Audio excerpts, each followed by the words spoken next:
Good morning. Impeached again. President Trump's fate now in the hands of the Senate after another historic vote on Capitol Hill. He must go. He is a clear and present danger to the nation that we all love. Every House Democrat and 10 Republicans leading the charge, but 197 GOP lawmakers backing the president. It's always been about getting the president, no matter what.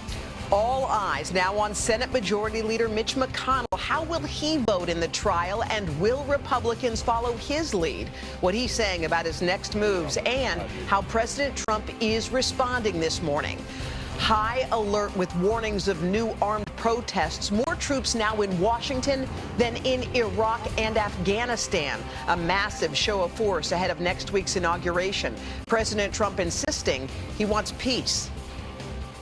Violence and vandalism have absolutely no place in our country and no place in our movement.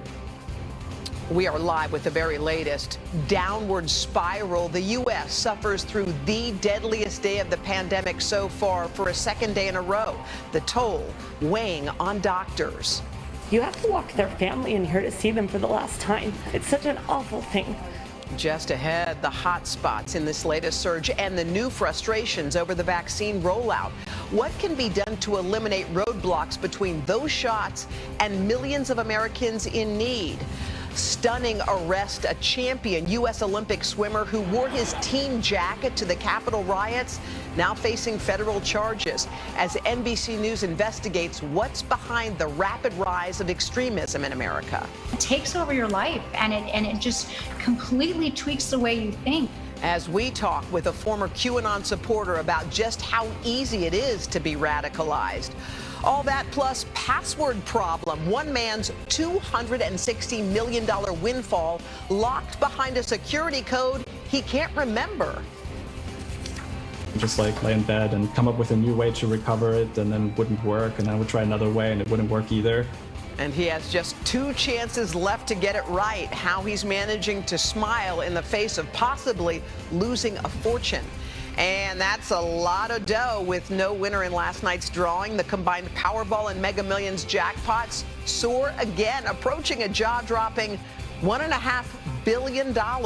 Today, Thursday, January 14th, 2021. From NBC News, this is Today with Savannah Guthrie and Hoda Kotb from Studio 1A in Rockefeller Plaza.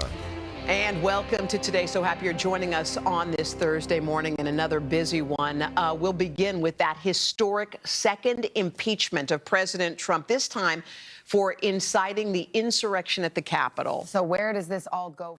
That means 50, Senate Republicans, who are at least 17 of them, would have to vote with the Democrats to convict. That is a big hurdle to climb. And of course, all this is playing out under extreme security measures in Washington ahead of the inauguration. We've got it all covered. We're going to start with NBC's chief White House correspondent, Kristen Welker. Hey, Kristen.